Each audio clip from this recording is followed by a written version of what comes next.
So yes, welcome back. अभी just last video में जो 2 वीडियोस थी उसमें मैंने डिस्कस किया था 2020 का पेपर एंड 2020 जून सेक्शन का पेपर, और इसमें हम करेंगे दिसंबर बैच का 2019 का पेपर। इसका भी पैटर्न सेम था। फर्स्ट क्वेश्चन में आरटीसी थी एंड देन आपको क्वेश्चंस दिए हुए थे।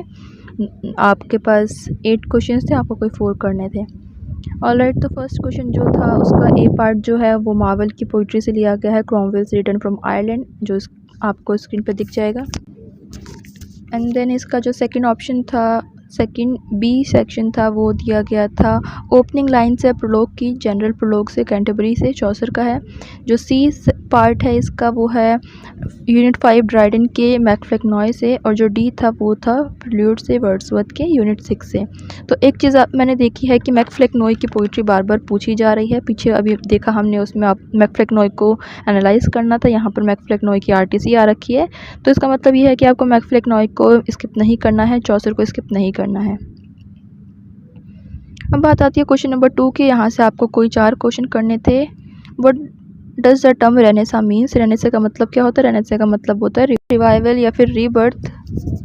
एंड देन आपको आइडेंटिफाई करना है कुछ फैक्टर्स को कि रेनेसा जो था वो यूरोप में कैसे पहुंचा। तो आपको इसमें बताना है कि कैसे इटली में जब बुक्स जलाई गई या फिर क्या क्या हुआ। देन उसके बाद कुछ जो बुक्स थी वो यूरोप आ गई, इंग्लैंड में आ गई। यहाँ पे पेट्रार्च और आप उनकी बात कर सकते हैं कि जब बुक्स यहाँ पे आई, लोगों ने दोबारा से इंटरेस्ट लेना शुरू कर दिया एंशियंट वर्क्स में। उन्होंने उन चीज़ों को दोबारा से कॉपी करना, इमिटेट करना शुरू कर दिया। इस तरीके से चीज़ें फैल गई।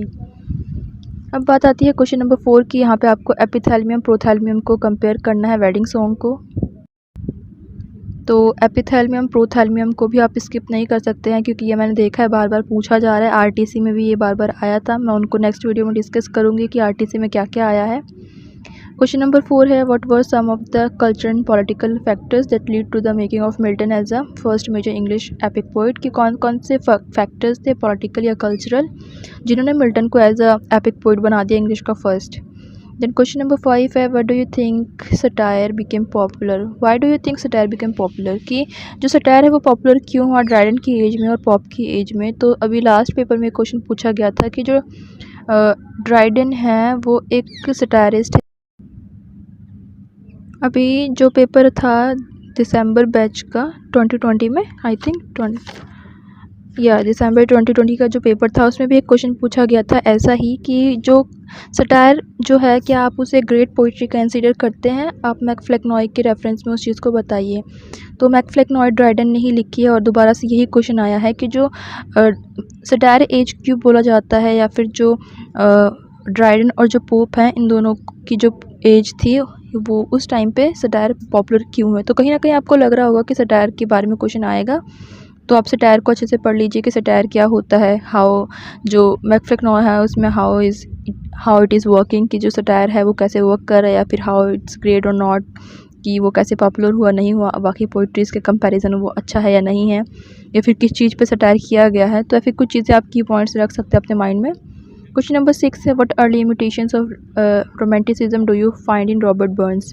कि कौन सी इमिटेशंस है रॉबर्ट बर्न्स की जो पोइट्री है उनमें रोमांटिसिज्म को लेके। क्वेश्चन नंबर 7 है assess the contribution of the poet of the first world war to the modern poetry. कि ऐसे कुछ पोइट्स बताओ जिन्होंने फर्स्ट वर्ल्ड वॉर को ब्रिटिश पोइट्री में शो किया है। तो इसमें आप वेस्टलैंड को लेंगे, क्योंकि वेस्टलैंड में टी.एस. एलियट ने दिखाया है कैसे चीज़ें बदल रही हैं। जो उन्होंने दिखाया कि वेस्टलैंड हो गया सब कुछ, कि बहुत सारे लोग मर गए हैं, ये सब चीज़ें। तो मॉडर्न ब्रिटिश पोइट्री में सब चीज़ों का कंट्रीब्यूशन हो रहा है, वर्ल्ड वॉर को शो किया गया है। देन क्वेश्चन नंबर 8 है comment on the Yeats poetic use of his ambivalent attitude to the Easter rebellion in Easter 1916 को यहाँ पे आपको एनालाइज कर देना है सिंपली, क्योंकि जब आप एनालाइज करोगे तो हर एक चीज़ वहाँ पर शो हो जाएगी कि क्या पूछा गया है। क्वेश्चन नंबर 9 है how does confessional poetry differs from the kind of poetry that was written in the early decades of the 20th century. 20th century मतलब कि 1900 की बात करी गई है, और कन्फेशनल पोइट्री कैसे अलग थी उनसे। कन्फेशनल पोइट्री में आप बात करोगे प्लाथ की, क्योंकि प्लाथ ने ही बहुत सारी कन्फेशनल पोइट्री लिखी है, स्टार्टिंग भी करी हम कह सकते हैं, जिसमें वो कहीं ना कहीं अपने गिल्ट को शो करती हैं। गिल्ट है या फिर जो कन्फेस कर रही हैं उन सब चीज़ों को शो करती हैं। और कैसे वो 20th सेंचुरी की पोइट्री से डिफरेंट है। आप 20th सेंचुरी की कोई भी पोइट्री ले सकते हैं, और या फिर एक थीम ले सकते हैं कि 20th सेंचुरी में कौन सा थीम फॉलो होता था और कन्फेशनल पोइट्री में कौन सा थीम फॉलो हो रहा है।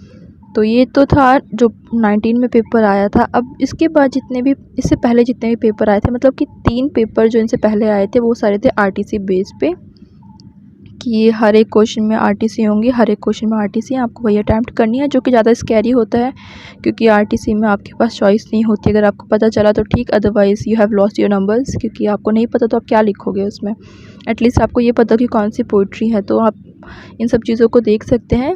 एंड या वन मोर थिंग जो मैंने रियलाइज़ करी है इन पेपर्स में, मतलब कि जो अभी मैंने डिस्कस किया, ऐसे जो पेपर आते हैं इस पैटर्न में, जितनी भी आरटीसी होती हैं, जो लाइन्स होती हैं जो दे रखी होती है, पोइट्री की फ़र्स्ट लाइन होती है, स्टार्टिंग की बिगनिंग की लाइन होती है।